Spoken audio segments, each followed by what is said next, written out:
Começou a gravar, vai lá. Posso tirar só mais uma dúvida rapidinho? Sobre o material de hoje que você vai usar, os slides, você chegou a enviar? Não, não tem slide, não. Não tem slide. Tá bom. Dificilmente eu uso slide. Geralmente é só o texto e fala. Tá? Era só o texto, então. Só o texto, então, só o texto. Tá. Beleza, então vamos lá, boa tarde, vou começar aqui a gravar. Tá gravando agora tanto o vídeo, né, como no meu celular eu estou colocando o áudio também para que a gente tenha mais uma possibilidade, tá? Na semana passada rolou um imbróglio, né? E aí eu conversei com alguns colegas, isso aconteceu também, né, com alguns colegas professores, né, que a gente não sabe explicar por quê, né? O Google Meet mandou a gravação, né, para a pasta de um estudante, certo? Ou seja, é como se o estudante fosse o proprietário daquela gravação, apesar daquela gravação ter chegado para mim, certo? Ela chegou para mim normalmente no meu e-mail, só que na hora que eu fui compartilhar e colocar dentro da pasta da turma, não foi possível porque eu não era o proprietário. E aí não consegui falar com a estudante, né, que ficou com a propriedade do vídeo para poder passar para mim. E aí a alternativa que eu encontrei foi passar o vídeo no meu computador, captar a tela do meu computador, transformei num arquivo, só que como o arquivo ficou muito pesado, vocês iam gastar o pacote de dados de vocês todo só com esse vídeo. Aí a melhor alternativa foi jogar para o YouTube, tá? Então eu joguei lá no YouTube tanto o link dessa aula no Google Meet, que é essa aula ao vivo, como também o link da aula gravada, tá? Então tá tudo no YouTube, eu vou tentar fazer a mesma coisa essa semana. Qualquer problema a gente vai se comunicando, tá? Beleza, então agora no começo, né, dessa aula, eu queria só tirar uma dúvida em relação aos comentários, né, essa redação que você faz aí a cada semana, porque algumas pessoas estão com dúvida, eu vou pelo menos tentar resolver isso logo agora no começo. O que eu pedi para que vocês fizessem, que isso vai contar com uma avaliação, né, de vocês, que é o retorno que vocês estão me dando minimamente, né, mostrando que estão cursando a disciplina e tal, é que você vai fazer a cada semana, né, um comentário, né, sobre a aula, ou sobre o texto, ou juntando a aula e o texto, né, aquilo que para vocês foi fundamental, aquilo que foi mais interessante, aí você faz um comentário de meia página, mais ou menos, digitado naqueles dados que eu passei para vocês, fonte 12, Times Roman, espaçamento simples, enfim, e vocês me mandam por e-mail, certo? E aí eu faço uma pasta para cada um de vocês. E aí eu vou toda semana colocando lá na pasta de vocês, com o nome de vocês, esses comentários, para que ao final da disciplina eu possa fazer toda a leitura e aí chegar, né, a um conceito, a uma nota, né, sobre a participação de vocês, ou que mensure minimamente a participação de vocês aqui nessa disciplina. Ivone, eu tenho que mandar toda semana? Não necessariamente. Se você quiser juntar 2 semanas, 3 semanas, 4 semanas, fica mais complicado, né? Porque aí você vai perdendo o time da aula, mas, né, como estão gravadas, você pode mandar aí no seu tempo. O importante é que, ao final da disciplina, eu tenha, né, eu diria, pelo menos aí 10 comentários, né? Porque seriam 10 encontros, e a gente teria pelo menos 10 comentários, né, de cada um de vocês. Né? E a partir disso, a gente vai chegar, né, aí a um conceito, né, uma nota e tal, que vai constituir, né, e formalizar, melhor dizendo, a aprovação de vocês nessa disciplina. Beleza? Então, em relação a isso, alguém tem alguma dúvida? Se sim, escreva aí no chat, por gentileza.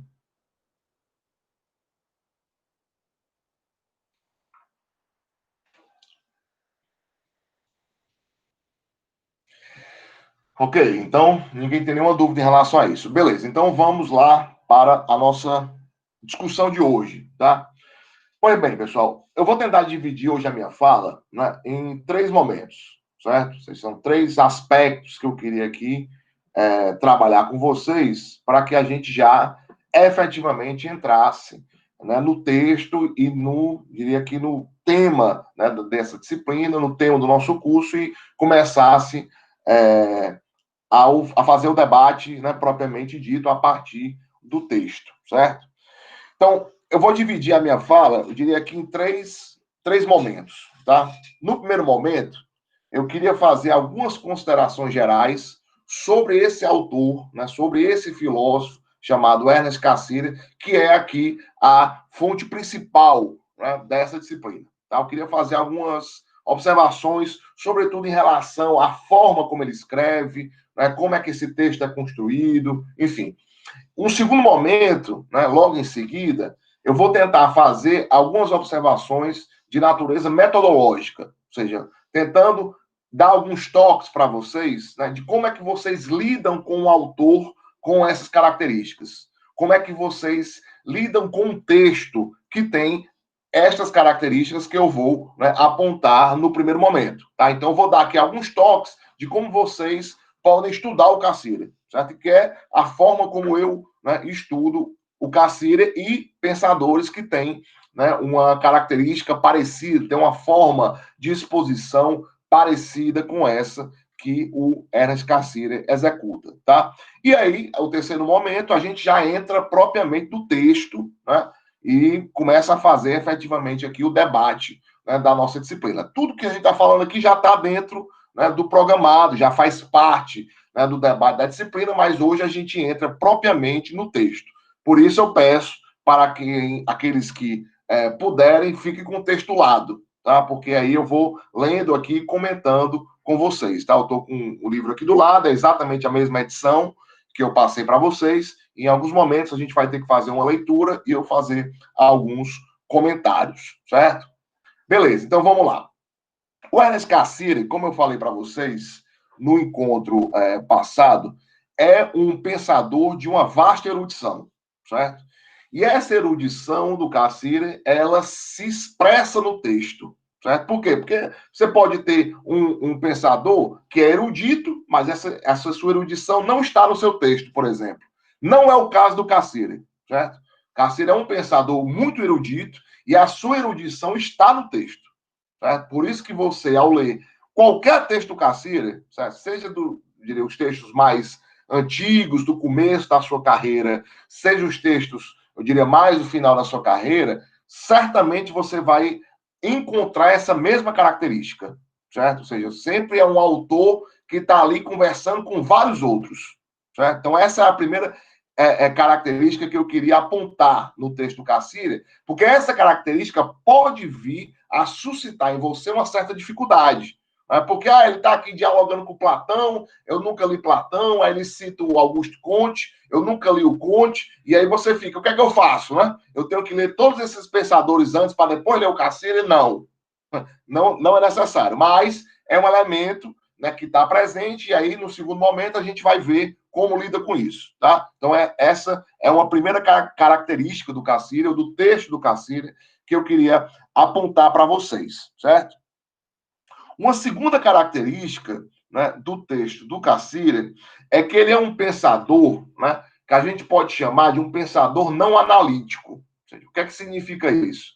O Cassirer não é desses filósofos que já parte de definições categoriais. Né? O Cassirer dificilmente ele vai, por exemplo, um conceito central na obra dele é o conceito de cultura, certo? O conceito de forma simbólica. São dois conceitos importantes. Dificilmente o Cassirer vai dizer, entendo por forma simbólica isto, entendo por cultura aquilo. E aí, a partir dessa definição, ele vai extraindo as consequências. Dificilmente o Cassirer faz isso. Né? As suas definições e o sentido dos seus termos vai aparecendo ao longo da sua exposição. Certo? Então, você tem que sempre estar atento a esses termos, a esses conceitos que são chave, né? E a partir do momento em que ele aparece no interior da exposição do texto, você vai catando e anotando. Por isso que é importante, né, estudar o Cassirer sempre anotando, certo? Anotando por quê? Porque ele vai certamente mencionar autores e discussões que você ainda não conhece, certo? E também porque ele, como não é um pensador, eu diria, analítico, né, às vezes os conceitos eles aparecem de forma muito fluida. Certo? Então, é importante você estar sempre anotando. Certo? Anotar, pessoal, é um negócio fundamental, né, em filosofia. Certo? Isso em todas as áreas, mas estamos falando de filosofia, sobretudo em filosofia. Por quê? Um texto, dificilmente, se você faz pesquisa em filosofia, se você vai trabalhar com profundidade, né, um determinado texto, principalmente esses autores mais densos, esse texto você vai revisitá-lo várias vezes, certo? E você dificilmente vai compreender a totalidade do texto numa leitura só, né? Dificilmente. Eu diria praticamente impossível, né? Você ler um texto como esse, entender tudo, do começo ao fim, numa primeira leitura, certo? Então, essa humildade intelectual deve ser o nosso ponto de partida. Ou seja, nós trabalhamos com um texto que certamente a gente não vai dar conta dele numa leitura. Então, a gente vai ter que voltar, né, várias vezes e tal. Obviamente que quem não vai trabalhar com isso, né, ao longo da sua carreira, você não precisa voltar ao Cacira. Pode ser que você passe por ele hoje e não volte nunca mais. Né? Tudo bem, você está só cursando uma disciplina. Mas se você trabalha efetivamente na área da filosofia, né, dando aula, sendo pesquisador, enfim, e na própria graduação, tem alguns textos que certamente vocês terão que voltar para eles. Tá? Por isso que é importante riscar, né, o seu texto. Por exemplo, se você pegar aqui os meus livros, eles são quase todos, né, pelo menos os que eu li, né, eles são riscados. Né, riscados com legendas, né, para quê? Para que eu possa, quando for voltar o texto, saber mais ou menos ali qual foi o mapeamento, né, que eu construí ao longo dessa minha leitura. Tá? Então, anotar, riscar os textos, isso aí faz parte, eu diria, desse background, né, que você tem que ter para estudar filosofia. Certo? Então, só ler e achar que ler vai ser o suficiente, né? Lamento em dizer, não será o suficiente. Você precisa ler, reler, anotar e mapear o seu texto, né? Porque assim você consegue penetrar o texto de uma forma mais adequada, certo? Então, essa é a segunda observação que eu faço, tá? Uma outra observação, né, que eu faço em relação, né, ao Ernest Cassirer, né, é que é o seguinte: ele tem uma outra característica que todas as vezes que ele vai discutir um tema, uma questão e tal, ele começa a fazer uma exposição histórica daquela mesma questão, certo? Então, por exemplo, o que é que está em jogo aqui no nosso texto? O título do texto é a definição do homem nos termos da cultura humana, certo? Ou seja, a questão que está pelo título do texto colocada é a relação entre homem e cultura, certo? Então, pelo título do texto, você já sabe qual o tema, o que é que está em debate. Está em debate essa relação entre o homem e a cultura, ou aquilo que é específico do homem que faz dele um ser cultural. Né? Ou seja, essa questão, que é a questão que o Cassirer vai abordar, ele dificilmente começa já dizendo, né, qual é a sua posição sobre aquela questão. Dificilmente. O Cassirer parte já, eu diria, da explicitação daquilo que ele entende como sendo a resposta à questão a que ele se propõe analisar, e aí, a partir disso, ele vai desdobrando. Não, normalmente, o Cassirer, ele começa com uma exposição histórica daquela questão, certo? Se a gente está aqui discutindo, né, a relação entre o homem e a cultura, então ele vai começar de um ponto normalmente muito longínquo. Geralmente ele volta aos gregos, né? Volta lá para Platão, volta lá para Aristóteles, para Parmênides, para Heráclito, e aí ele começa a fazer uma exposição daquele problema que ele está querendo enfrentar, certo? E aí, quando ele vai fazendo essa exposição, ele vai extraindo desses momentos da sua exposição elementos que para ele são importantes para compor a resposta à questão do próprio texto. E ele vai também apontando, muitas vezes, quais são os limites, né, dessas posturas filosóficas que vieram antes dele, certo? Então, o Cassirer tem essa característica também. É por isso que é um pensador que pressupõe muita erudição, porque ele está sempre dialogando com uma tradição. E tem uma coisa que é muito da tradição, que é muito comum, né, uma característica muito marcante da tradição alemã em filosofia, que é essa coisa de que, você vai discutir uma questão em filosofia, então, peraí, dê conta da história, né, dessa questão para depois você dizer qual é a sua posição. Você só bota o seu depois que você disser, né, tudo aquilo que foi dito antes de você. Ou, pelo menos, depois que você fizer uma boa reconstrução histórica do debate no qual você se insere. Então, se o Cassirer está se pretendendo aqui eu diria, ser parte de um debate, se ele quer se inserir num debate, ele tem que reconstruir esse debate. Para, a partir daí, né, ele de colocar o seu, né? Ou seja, ele dizer qual é a sua saída e qual é a sua contribuição para o debate. Isso é muito comum nessa tradição germânica. Ivane, mas todos os textos de filosofia são assim? Não. Todos os pensadores se expressam assim de maneira nenhuma. Ou seja, você tem pensadores e pensadores, tradições e tradições, e vocês vão encontrar certamente ao longo, né, da graduação de vocês, ou ao longo do mestrado, do doutorado, ao longo da carreira de vocês em filosofia, vocês vão encontrar vários pensadores que têm estilos e que têm uma formação bastante diferente dessa que nós estamos agora conhecendo com o contato com o texto do Cassirer, tá? Então, essas minhas observações iniciais são para quê? São para você saber, né, com o que você está lidando.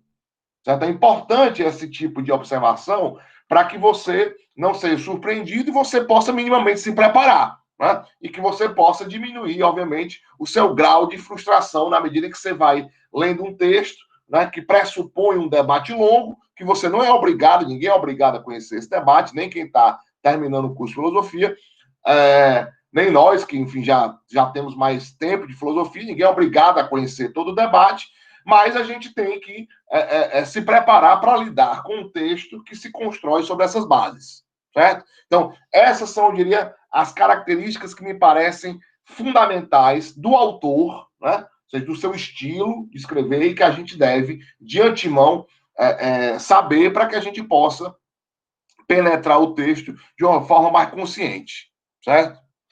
Pois bem, então essa é, eu diria, a primeira parte, né, daquilo que eu organizei para vocês hoje aqui nessa aula, tá? Então, o segundo elemento seria, então, diante disso, como é que eu estudo, como é que eu leio esses textos do Cassirer e como é que eu leio os textos dessa disciplina de filosofia da cultura, tá?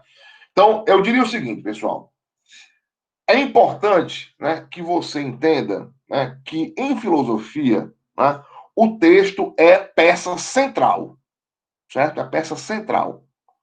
Muito mais, né, do que, enfim, a sua opinião, muito mais do que os seus preconceitos, assim, tudo isso você deixa um pouco de lado, certo? A sua tarefa é tentar ler o texto e compreender, certo? Mas eu quero emitir uma opinião sobre o texto. Deixa para depois, assim, primeiro lê e entende, certo? Depois que você entendeu e foi capaz de mostrar que entendeu, aí você pode emitir sua posição, certo? Então, esse rigor, né, eu diria, esse rigor intelectual, né, esse rigor teórico, né, é aqui diria, um aspecto, um elemento fundamental no trabalho do estudante de filosofia, certo? Então, a sua opinião, os seus preconceitos é a primeira coisa que você deixa de lado, certo? A sua tarefa é ler o texto e tentar entender o máximo que você puder. Mas eu discordo disso. Ok, primeiro leia, mostre que entendeu e depois você pode discordar, certo? Mas a gente está só nessa primeira etapa, né? Está só nessa primeira etapa. Né? A segunda etapa, né, vamos deixar para um outro momento. Então, se a nossa tarefa é entender o texto, certo? É entender o texto, é se inserir num debate, é também entender um debate. Então, os elementos que você tem para trabalhar estão no texto, certo? Então, a gente é muito tentado, né, quando está lendo aqui um texto, vamos relacionar com outra coisa e tal. Olha, se você quiser relacionar com alguma coisa, relacione com as indicações que estão no texto, certo? Então, se o Cassirer começa o texto fazendo uma referência a Platão, fazendo uma referência a Sócrates, né, citando um determinado debate, citando um determinado texto, pronto, essa é a pista que você tem, certo? Essa é a pista que você tem. Páginas depois, o Cassirer vai e cita o Augusto Conte, isso logo no começo, né? Pronto, essa é outra pista que você tem. Então, se você quiser, e no caso do Cassirer, aprofundando o debate, se você quiser, eu diria, alargar, né, as suas leituras, escolher novas leituras, então faça isso a partir das indicações do texto, certo? Isso nesse primeiro momento, porque depois que você adquirir mais experiência, mais leitura, aí você pode ir trazendo, né, os elementos de fora, fazendo as relações e tal. Mas, para agora, o que me interessa, basicamente, nessa disciplina, é que a gente entenda em que sentido, né, a cultura ela é também um problema filosófico. Ou seja, eu posso problematizar a cultura do ponto de vista filosófico, assim como a gente problematiza vários conceitos em filosofia, né? Porque em filosofia as palavras elas ganham outro estatuto, elas se tornam conceitos, certo? Então, quando eu estou falando, por exemplo, numa conversa informal sobre a justiça, porque isso não é justo e tal, aí eu estou usando essa palavra em nível de senso comum, né? Agora, se alguém chega e me pergunta, o que você entende por justiça? Para estar dizendo que essa atitude, por exemplo, não é uma atitude justa. Aí eu sou obrigado a entrar na tarefa, né, ou começar a tarefa de definir o que é a justiça. Né? Então, eu sou obrigado a elevar aquela palavra que eu usei de maneira descomprometida agora para o nível do conceito. Então, qual o conceito de cultura? Ou seja, qual a definição, no caso aqui, de justiça, né? Qual a definição de justiça? Que eu usei, eu pressupus aqui no meu diálogo informal, mas aí o meu interlocutor vai e pergunta, sim, mas o que, é que você está entendendo por justiça? Aí eu sou obrigado a sair do meu lugar comum, da minha zona de conforto, e começar a refletir. Mas o que é de fato a justiça? Aí eu começo a fazer filosofia, certo? É a mesma coisa que nós estamos querendo fazer, mas agora com a cultura, certo? Ou seja, se nós dizemos, né, que a cultura é um produto da humanidade, ou seja, a humanidade seria essa única espécie, né, que produz cultura, certo? Mas o que a gente entende por cultura? Né? Ou seja, então, esse é o nosso problema, sobretudo agora nesse primeiro momento, certo? Tentar entender o que é esse elemento universal, né, que perpassa, né, o humano e que a gente chama ou define de cultura. Tudo o que nós manifestamos, tanto do ponto de vista artístico, como do ponto de vista científico, como do ponto de vista religioso, tudo isso são manifestações culturais. Ok, mas o que é que tem de comum entre essas coisas que a gente acaba chamando todas elas de cultura, certo? O que é que garante, né, que uma determinada atividade é cultural e a outra também, né? Ou seja, como é que eu demonstro isso? Então, a gente tem que refletir sobre essa questão. E é essa questão o cerne aqui do nosso texto, e é essa questão também o cerne da nossa disciplina, certo? Então, a gente vai tentar entrar no texto buscando isso, né? Ou seja, vamos aqui ler, né, ver como é que o Cassini monta esse problema, né, e como é que ele vai encontrando as soluções para esse problema, como é que ele vai, inclusive, expondo as outras soluções, né, que apareceram ao longo da história da filosofia para essa questão, e como é que ele vai limitando, e como é que ele vai dizendo, ó, isso está ok, isso não está. Então, a gente tem que aprender a encontrar isso no texto, certo? Ah, mas aí eu quero ir para além desse texto, né, eu quero aprofundar mais, eu quero entender um pouco mais dessas referências que o Cassini usa. Ok, então siga as pistas do texto. Eu, particularmente, quando estou pesquisando, eu faço muito isso. Né? Então, por exemplo, tem como você ir atrás de todas as pistas do Cassini? Não, não tem, porque você tem que fazer outras coisas na vida, né? Mas se você está se aprofundando numa determinada questão, né, você, e é uma coisa que eu faço muito, eu vou ali marcando as referências que ele faz, que me parecem importantes, e vou buscando os textos. Aí vou lendo os outros textos, vou cruzando, enfim. E aí a gente vai engrossando o caldo, tá? Eu estou só aqui dando uma paradinha, porque eu fico permitindo a entrada de alguns estudantes que estão chegando em atraso, ok? Beleza, então essa é a segunda observação que eu tenho a fazer para vocês. Ou seja, ao lidar com o texto, olhe para ele, veja, né, quais são, né, os elementos, né, as pistas que o próprio texto está te dando e anote sempre, certo? Fiche os textos, faça comentários, risque os textos. Isso vai te ajudar muito, né, não só nessa disciplina, como em todas as outras, certo? Você sempre tem que ter um lápis na mão, né, um bloco de anotações e o seu texto do lado. E a sua tarefa, né, sobretudo na graduação, é compreender os textos. Compreender o máximo que você puder. Compreender, e aí, na medida que você vai compreendendo, você pode começar a problematizar, certo? Começar a questionar, começar a avaliar, né, o próprio argumento do autor, a forma como ele expõe e tudo mais, ok?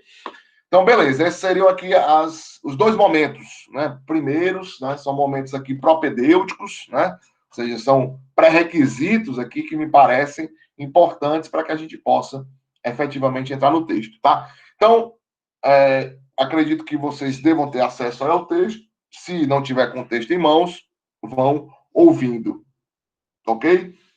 Então, vamos lá, o capítulo 6, certo? Que tem como título a definição do homem nos termos da cultura humana, certo? E aí o Carceira começa. Eu vou ler e vou comentar. Carceira começa. O momento em que Platão interpretou a máxima conhece-te a ti mesmo em um sentido inteiramente novo, constituiu-se em uma virada na cultura e no pensamento dos gregos. Essa interpretação introduziu um problema que não só era estranho ao pensamento pré-socrático, como também ia muito além do método socrático. Para obedecer à exigência do deus délfico, para cumprir o dever religioso de autoexame e autoconhecimento, Sócrates abordara o homem individual. Platão reconheceu as limitações do modo de indagação socrático. Para resolver o problema, declarou: devemos projetá-lo a um plano mais amplo. Vamos parar por aqui, certo? Então, vou lá passar para o comentário. O que é que o Cassire faz? Cassire agora já diz no título do texto qual é o seu tema, certo? O seu tema é exatamente a definição do homem nos termos da cultura, ou seja, como é que eu respondo à pergunta o que é o homem? Que esta é a pergunta antropológica fundamental. Né? A pergunta o que é o homem é uma pergunta que se arrasta desde os primórdios da filosofia, certo? Ou seja, desde os gregos, essa pergunta fora colocada. Né? E essa pergunta se arrasta até hoje. Né? Ou seja, no fundo, você tem, né, a reatualização dessa pergunta, o que é o homem, né, durante, diria aqui, ao longo de todos os períodos que constituem, né, a experiência filosófica, a experiência racional, né, no Ocidente e também no Oriente. Né? Porque a pergunta, né, o que é o homem, é a pergunta fundamental sobre a existência do homem, né, no mundo e da existência do homem em relação aos outros homens, né, aos outros humanos. Né? Então, perguntar, né, pelo homem é, de fato, colocar a questão antropológica fundamental, que, como diz aqui o Cassira, já estava sendo colocada lá nos gregos. Tá?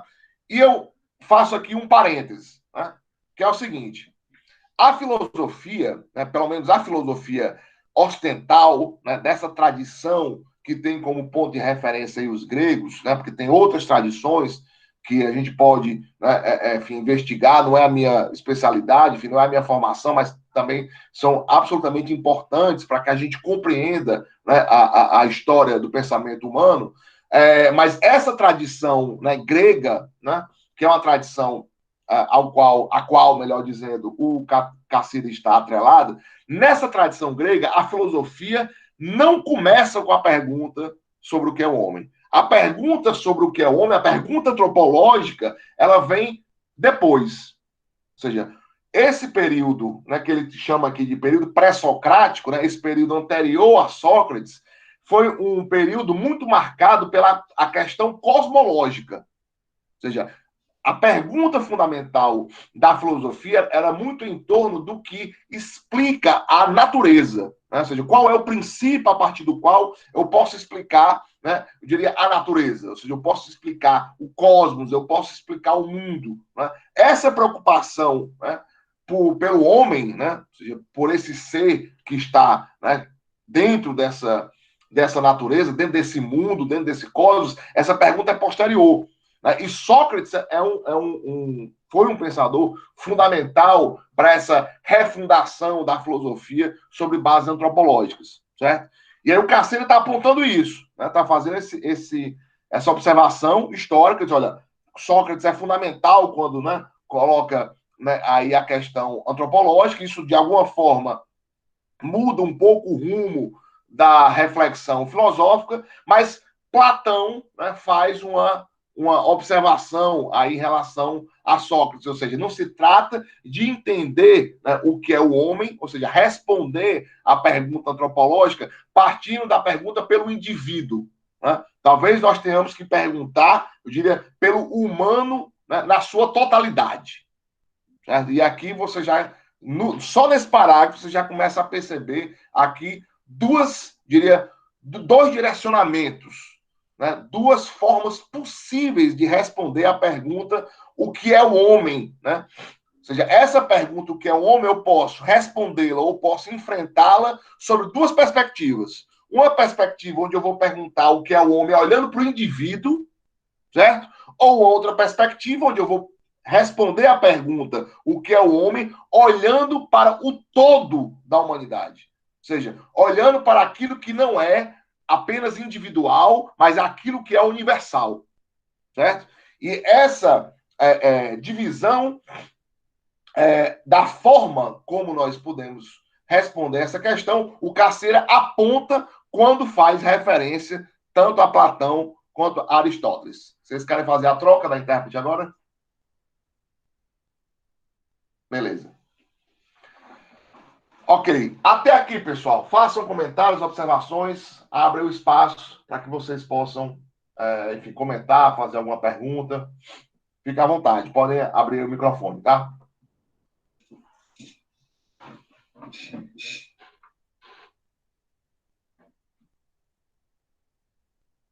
E aí, tudo certo?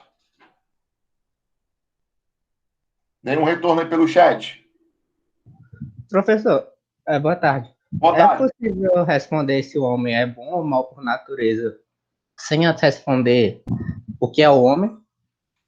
Boa pergunta, boa pergunta. Essa pergunta, eu diria que ela compõe, Vitor, né, toda essa reflexão antropológica, certo? Essa pergunta, inclusive, sobre a bondade ou a maldade do homem pela natureza, né, ou melhor, se o homem é bom ou mal por natureza, essa pergunta ela aparece muito na modernidade, nesses termos, né, quando a gente pensa em pensadores como Hobbes, como Rousseau, como Voltaire, né? Essa questão, ela aparecia muito assim, com esses termos mais moralizantes, né? Ou seja, o homem ele é bom ou mal por natureza. Isso, de fato, compõe, né, a reflexão antropológica. E essa, inclusive, é uma forma como essa questão foi colocada ao longo, né, eu diria, da tradição filosófica.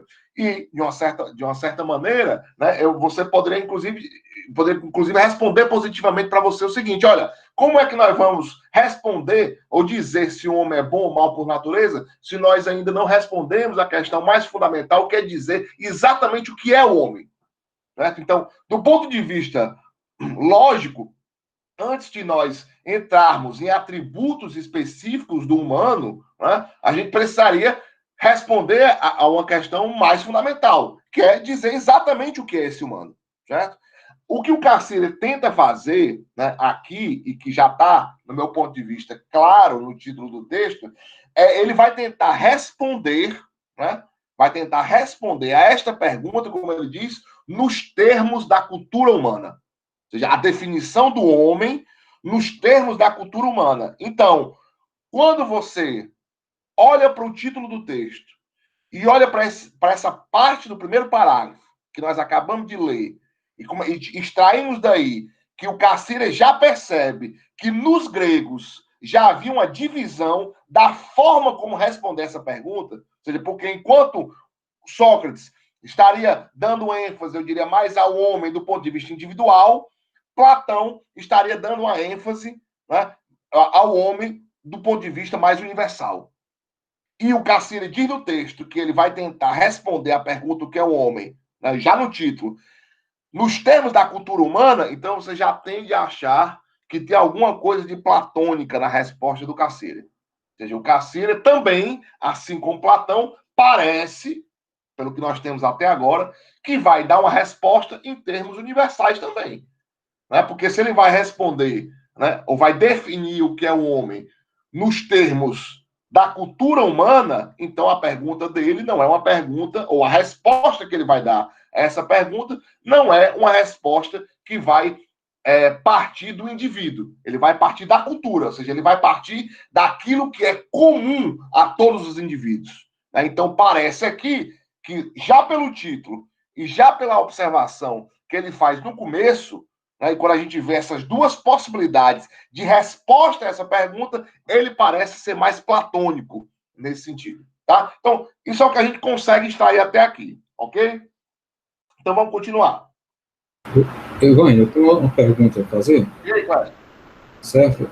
O Clécio, dentro dessa perspectiva que foi colocada, né, que ele menciona, estranho, não era só estranho o pensamento pré-socrático. E eu coloco da seguinte forma, né, mesmo esse tentar responder as questões colocadas relacionadas ao homem, né, de uma forma de pensar, mas nessa transição ela não conseguiu se desvencilhar do mito, né? O mito ele está associado a um aspecto de responder à questão cosmológica, questões naturais, mas mesmo com o advento de um pensamento elaborado dentro da filosofia, o mito ele ainda permanece, né? Ele não conseguiu se desvencilhar. Perfeito, Clécio, perfeito, é isso mesmo. O Clécio aqui, ele fez uma observação importante, né? Aqui ainda, né, abrindo um pouco o parênteses, né, aqui do texto, que é o seguinte: a filosofia, né, ela se constitui, né, como uma tentativa, ou pelo menos se constituiu, né, ao longo dessa tradição, né, exatamente como uma tentativa de responder racionalmente às perguntas que o próprio pensamento coloca para si. E responder essas perguntas racionalmente a partir de uma operação, né, específica da razão, e, sobretudo, uma operação lógica que vai atrás de causas, de princípios, e procura responder a essas questões pela via do argumento, pela via da linguagem. Isso parece diferente daquilo que constituiu a forma mítica de responder aos problemas. Né? Ou seja, por quê? Antes mesmo da filosofia, né, do advento da filosofia, a humanidade ela tentava responder às suas questões. Né? E que questões? Todas as questões, as mesmas que a gente tenta enfrentar até hoje. O que é a morte, né, de onde é que a gente vem, para onde é que a gente vai, o que é a felicidade. Essas questões afligiu a humanidade antes mesmo da filosofia. Certo? Antes mesmo da filosofia. Então, a filosofia ela começa a se constituir nessa passagem do mito, né, para, né, essa nova forma racional de responder às coisas. Não que o mito seja irracional, né, é um outro elemento, outra discussão, mas enfim. Essa passagem, né, aí, ela, de alguma forma, caracteriza, né, essa cultura racionalizante e que mais na frente podemos até chamar de uma cultura científica. Ou seja, a filosofia não é aquela que vai apelar para a força dos deuses ou vai apelar para as narrativas míticas para responder às questões que ela mesma coloca. Ela vai colocar as questões e, mediante a própria razão, ela vai tentar responder essas questões. Só que aí o Clécio faz uma observação. Olha, mesmo a filosofia fazendo isso, ela não conseguiu se desvencilhar totalmente do mito. De fato não conseguimos. Né? Se você pega, por exemplo, contribuições científicas, né, pensadores como Copérnico, Kepler, da modernidade, e você vai ler os textos desses pensadores, você vai ver ali muitos elementos míticos presentes. O mito parece ser, isso aqui é o próprio Cassira, né? O mito parece ser aquilo que a razão, né, e sobretudo essa razão científica, vai tentando manter uma certa distância, né? Vai tentando se distanciar, só que esse mito, de alguma forma, sempre retorna. Então, isso aconteceu também com os gregos. Ou seja, por mais que você consiga, ao ler os textos de Platão, né, ao ler, né, os diálogos socráticos, enfim, você vê ali, né, uma tentativa racional de responder às perguntas, mediante argumento, mediante a demonstração. Por mais que você encontre isso, você vai encontrar elementos míticos ali ainda, tá? Mas aí, mesmo que a gente, viu, Clécio? Mesmo que a gente concorde em relação a isso, de que o mito não foi, eu diria, superado completamente pela filosofia, né? Mesmo com isso, a gente já consegue perceber distinções. Né? O próprio Cassirer tem uma frase que eu gosto muito, quando ele diz: o ser humano ele vivia no mundo objetivo antes mesmo da ciência. Né? De fato, né? O ser humano ele procurou, né, sempre responder, né, as suas questões objetivamente. Ou seja, o ser humano sempre tentava dizer para si mesmo o que eram as coisas. Né? O que é a vida, o que é o mundo, o que é a felicidade, o que é a prosperidade. Certo? Então, tudo isso compõe efetivamente o esforço humano de responder a esses problemas. E a filosofia é apenas uma forma particular deste esforço de colocar estes problemas e responder esses problemas. Certo? Então, a questão que se coloca aqui é a pergunta: o que eu sou? Né? Quem sou eu? O que é o ser humano? Certo? Esse é o problema que o Cassirer aqui aponta como sendo o seu problema e que ele vai dizer: não é só o meu problema, esse é o problema da tradição. A tradição filosófica ela enfrentou, né, esse problema desde os gregos, né, aqui partindo da demarcação que ele faz. Tá? E quando ela parte dessa questão desde os gregos, você já vê uma distinção ali mesmo entre Sócrates e Platão, né, entre mestre e discípulo, que enquanto um tentava responder olhando para o homem individualmente, o outro, no caso Platão, tentava olhar para o homem mais universalmente. Certo? Deixa eu dar uma olhada aqui no chat. Pessoal, eu queria pedir preferencialmente, né, se você puder, use o microfone, porque eu não tenho como acompanhar aqui toda vez o chat, tá? Mas vou aproveitar para dar uma respirada e ler aqui. A Laiane colocou: achei interessante que em um momento um pouco posterior do texto, ele apresenta o Estado, né, e o processo civilizador da humanidade como formas de compreender o homem. De fato, né, Laiane, ele vai, inclusive, na próxima página, já apontar isso. Eu vou fazer um comentário também sobre isso. Não sei se a gente consegue fazer isso hoje. Quando ele muda a referência de homem para a humanidade, ele parece realmente fortalecer essa visão mais geral do que seja o homem, de fato, de fato. Então, ele já está dando aqui uma pista, né? Ele já está dando aqui uma pista de que tipo é a solução que ele vai oferecer. Certo? A solução que o Cassirer vai oferecer, né, do ponto de vista da sua forma, é essa solução de olhar para o homem de um ponto de vista mais universal. Se não se trata de entender o homem pelo que é um indivíduo, mas se trata de entender o homem por aquilo que constitui todo e qualquer indivíduo. Certo? Ou seja, entender o homem a partir do seu elemento universal. Agora, que elemento é esse? Aí, né, é o X da questão. Né? Aí é exatamente a resposta dele. Mas antes disso, como eu falei, ele faz sempre uma exposição histórica e ele vai tentando dizer como é que esses pensadores anteriores a ele responderam essa pergunta. Certo? Mas agora ele está só aqui do ponto de vista da forma. Certo? Está só dizendo que há essas duas formas. E essas duas formas de responder ao problema já estavam lá nos gregos. Então, continuando no texto. Os fenômenos que encontramos em nossa experiência individual são tão variados, tão complexos e contraditórios que mal conseguimos desemaranhá-los. O homem não deve ser estudado em sua vida individual, mas em sua vida política e social. Certo? Outra coisa, abrindo parênteses, é importante quando você estiver lendo o texto do Cassirer, e às vezes isso não é muito fácil de fazer, por causa da forma como o Cassirer escreve, quando ele faz uma afirmação desse tipo, aí você pergunta, sim, mas é ele que está dizendo isso, ou é Platão que está dizendo isso, e ele está só replicando? Então você precisa ter atenção para isso no texto também. E eu digo logo, não é fácil às vezes, tá? Cassirer, ele começa muitas vezes a construir o debate, e ele mesmo se mistura no debate, aí você fica naquela sem saber se é ele, se é a posição dele, ou se é uma posição que ele está só replicando, né, de um autor com quem ele está dialogando, né, ou se ele está replicando e concordando. Certo? Então, isso você tem que ficar muito atento. Agora, isso aí é treino e com o tempo, e quando você vai conhecendo o cara, né? Aí você já vai sacando, não, isso aqui não é bem a dele, né? E aí você vai absorvendo isso com maior precisão, tá? Mas eu te dou esse toque também, para que você possa já, ao ler o texto, ter essa atenção.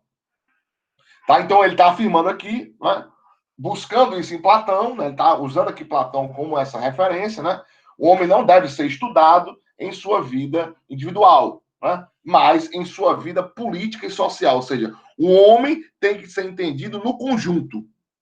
O homem tem que ser entendido como ser gregário, ou seja, como indivíduos que vivem, né, em sociedade, que vivem ou que mantêm uma relação política, certo? Então, uma coisa é você olhar para o indivíduo, outra coisa é você dizer, olha, eu só posso olhar para o indivíduo se eu entender que esse indivíduo é parte de um todo, é parte de um corpo social. Pronto. Isso, inclusive, caracteriza a reflexão política dos gregos, sobretudo quando a gente pensa em Platão e Aristóteles também, certo?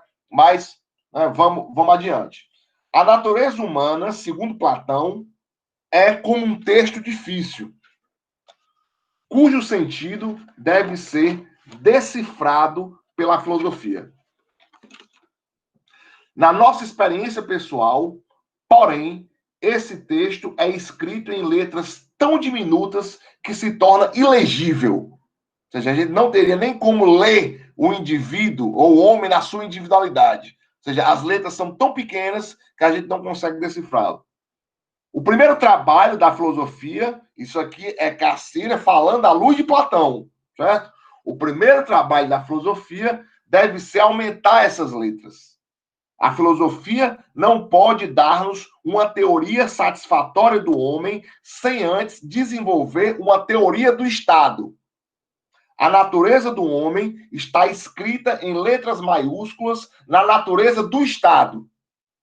Nesta, o sentido oculto do texto surge de repente, e o que parecia obscuro e confuso torna-se claro e legível, tá? Vamos comentar isso também. Deixa eu só ver aqui como é que tá o tempo e a gravação. Beleza, a gravação do áudio está rolando, gravação do vídeo até então, tudo ok, tá? Beleza. Então já estamos aqui indo para a parte final da nossa aula, certo? Então, o que é que o Cacilha faz aqui agora? Ele vai agora aprofundar, né, um pouco do seu comentário sobre Platão, certo? Ele vai dizer, olha, Platão diz que, na verdade, para se compreender o indivíduo, eu só posso compreender o indivíduo a partir do momento em que eu entendo esse indivíduo como parte do Estado, certo?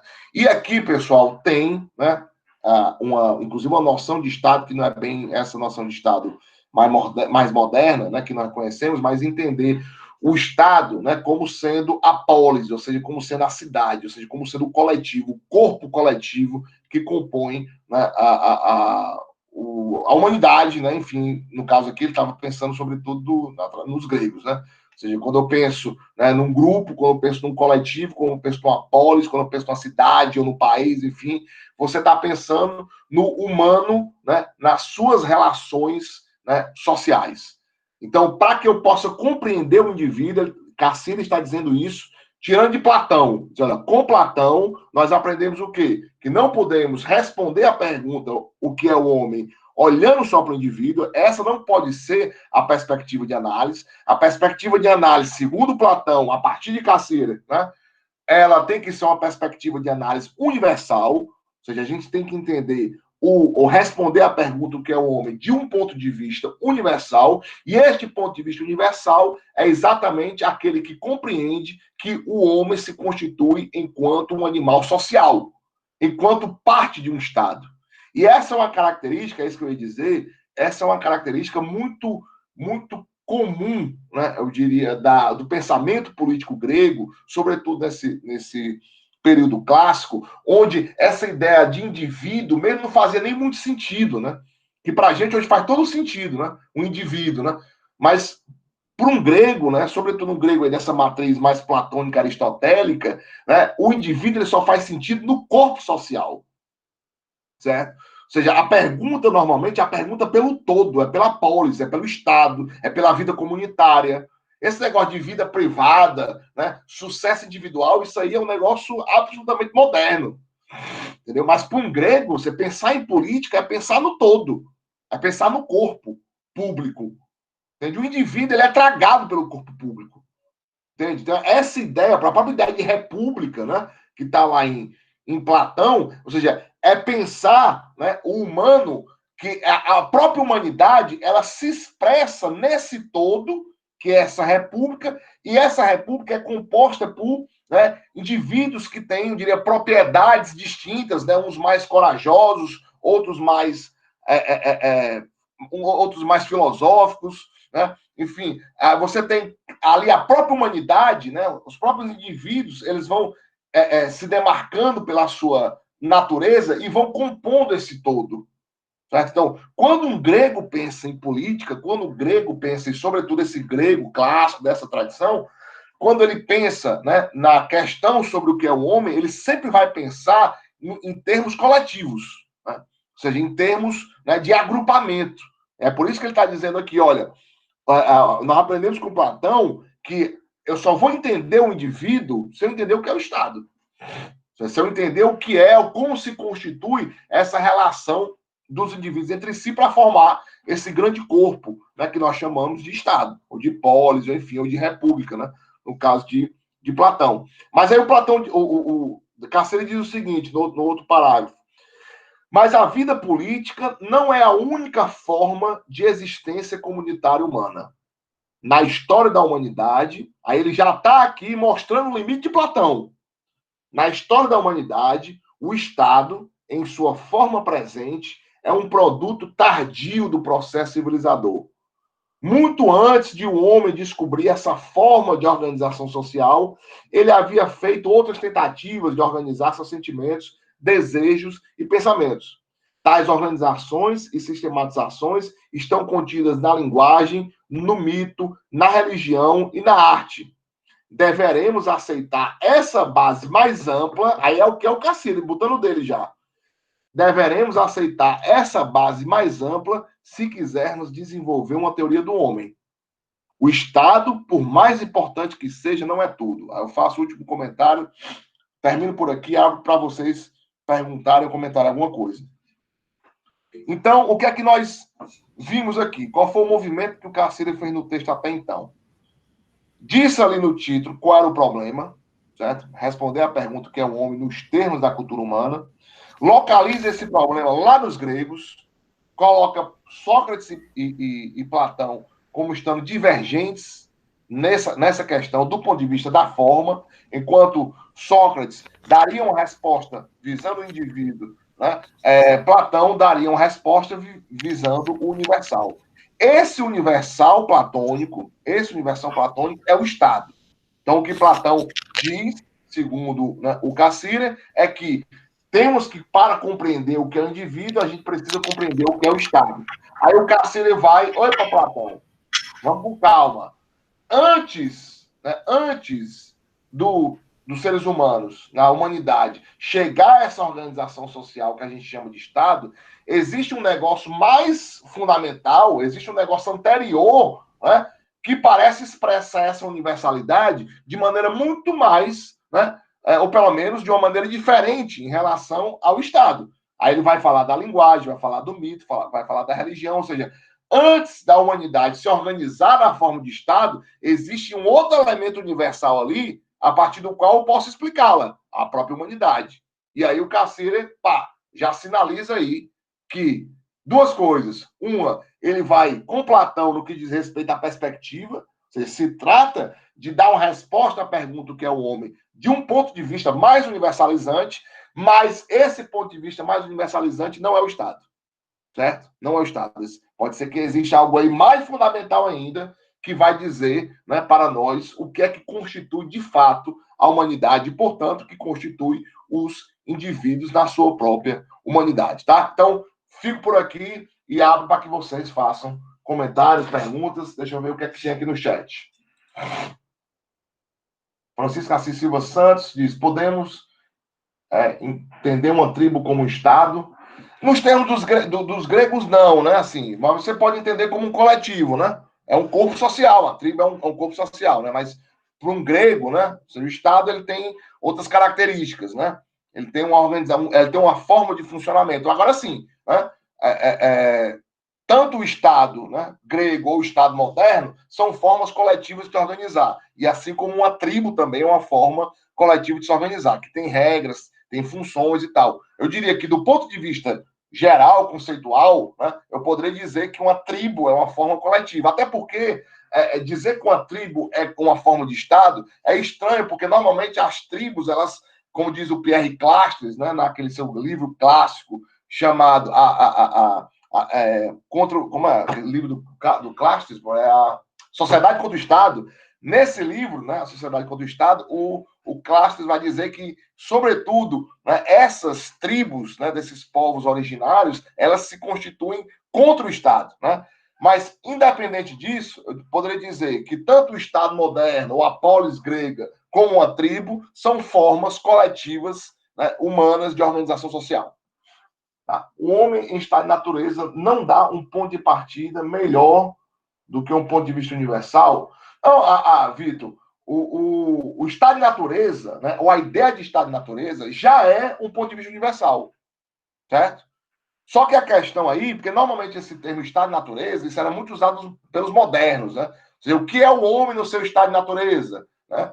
Aí eu vou dizer, o homem é lobo do próprio homem. Não, né? O homem é um animal bom por natureza, ele no seu estado de natureza, ele é absolutamente pacífico. Por exemplo, a própria ideia de estado de natureza é exatamente a pergunta por aquilo que é mais fundamental, certo?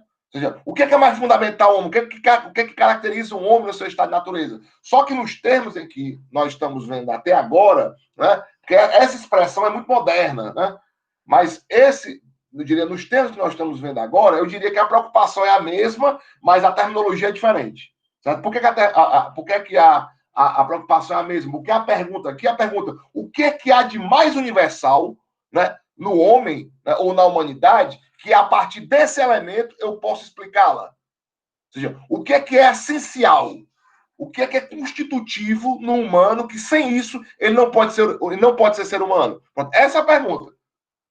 Certo? Essa é a pergunta.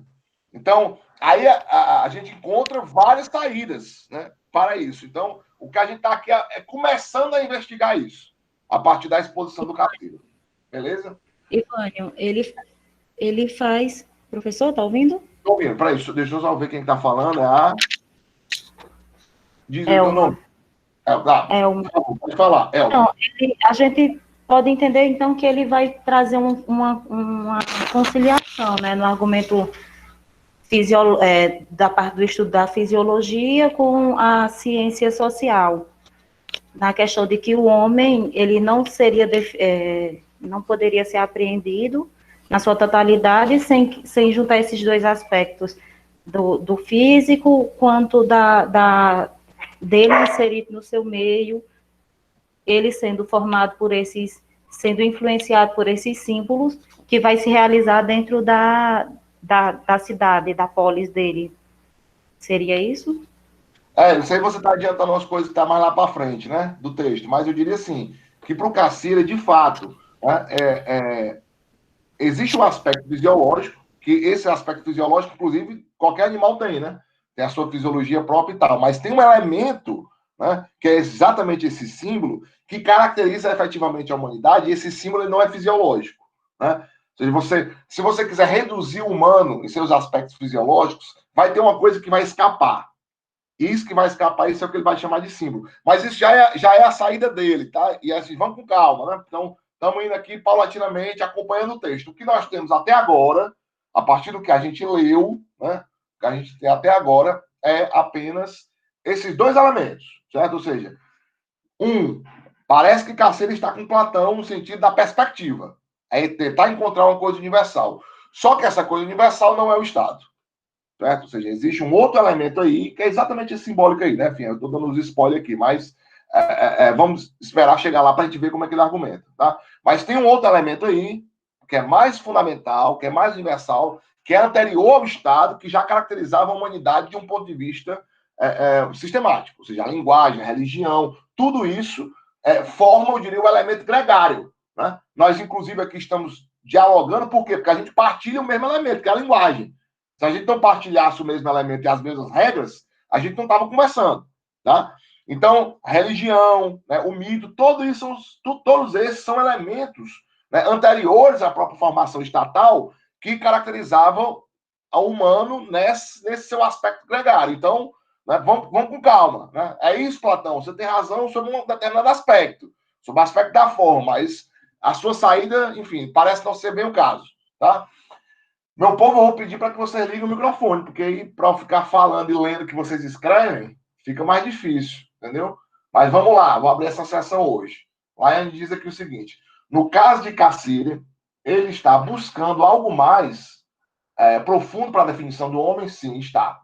Algo que engloba o homem em todos os seus tempos, não só fora como dentro do Estado, ou apenas em civilização, o homem em si. Exato, só vamos ter cuidado com esse em si. Depois a gente pode discutir isso. Mas o que ele está buscando é exatamente esse elemento universal que constitui o humano em todas as épocas, certo? Só que a gente sabe que... Aí depois, que esse é o detalhe da coisa, né? Quando a gente descobrir o que é esse elemento, a gente vai ver que esse elemento não é fixo, né? É um elemento móvel. Mas, enfim, isso é outra coisa.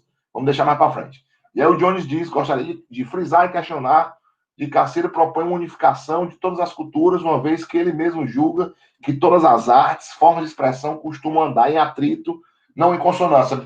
Muito legal, Jones. Assim, deixa esse teu questionamento um pouquinho mais lá na frente, que você coloca uma questão interessante, porque muita gente diz, mas o Cassiri é um pensador da pluralidade, né?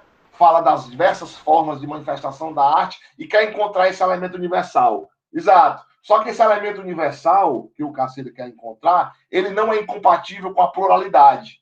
Ou seja, encontrar um elemento universal não significa dizer que todas as manifestações estão subjugadas a um princípio ontológico e tal. Mas é interessante você colocar isso, mas no momento certo a gente vai debater, tá? O Cassiri é um pensador que, por mais que ele tente uma solução sistemática, mas a sua solução sistemática não é fechada. Do seu sistema, a sua forma de pensar é uma forma absolutamente aberta, né, que suporta essa pluralidade. Porque para o Cassiri as coisas não estão fechadas. Entendeu? A humanidade está aí produzindo, mediante, obviamente, a atividade simbólica, mas está aí produzindo, inventando. Você está sempre se ampliando, está sempre se expandindo. Ok? Por enquanto, é isso. Alguém tem mais alguma observação, pergunta, comentário? Ivânio, boa tarde. Boa tarde, Davi. Tudo bom?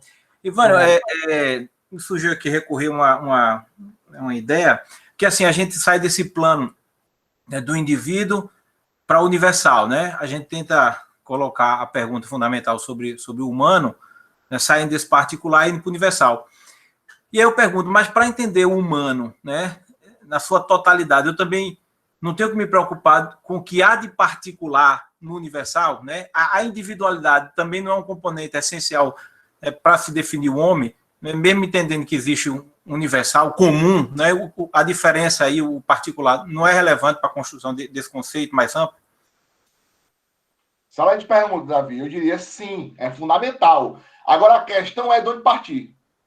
A questão é se parte do particular ou se parte do universal. Se a concepção, né, no caso aqui é uma concepção dialética, né, do Cassiri, a pergunta, o que é o homem, ela deve abarcar as duas dimensões. Tanto a dimensão particular como a dimensão universal. Agora, a questão aqui é de onde se parte. Certo? Ou seja, qual é a chave? Se você chega à chave, né, ou seja, se a chave correta é o indivíduo, então, a partir do indivíduo, eu vou ter que conseguir compreender todos os indivíduos.